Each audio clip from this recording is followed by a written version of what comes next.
Joining us now, Bryan Claypool, a civil rights and criminal defence attorney. So, Bryan, a lot of focus of the investigation is now on the wife, Noor Salman, and her alleged role in all of this. Did she drive him to the club? Was she aware of it? Did she know what was going on? What charges could she be facing? Well, she could face possibly two charges. One is called accessory before the fact, and in order to prove that up, the prosecutor needs evidence that she actually independently contributed to the crime being carried out. And I don't think there's any evidence of that. Encouraging a crime is not good enough to prove accessory before the fact. The other possible crime is aiding and abetting the commission of murder by Omar Mateen.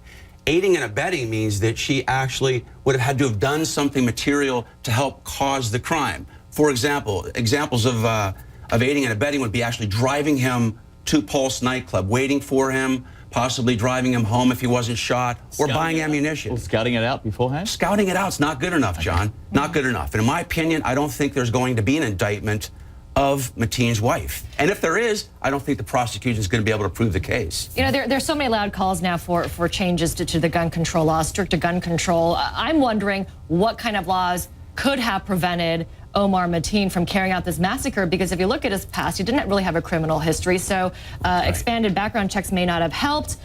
He was on the no-fly list at some point, but he was taken off. So what laws would have stopped this from happening? Well, unfortunately, in the United States, I don't think we have any laws that are in place to prevent mass terror from the inside. You've got to attack from the inside. You've got to get family members, friends, psychologists to alert law enforcement that there's a potential for mass terror. And I think we need in place what's called a mandated reporter law, where you create a legal duty on the part of, for example, the wife of Mateen. She would now have a legal duty to report an impending mass terror. If she doesn't, then she faces criminal prosecution. So you're saying it's like a Good Samaritan law that you have to, you know, where you have to help somebody. In this case, you have to report somebody. Absolutely, absolutely. Think about it. If there's no legal duty to report anything, most folks in the United States, they turn their head. Yeah.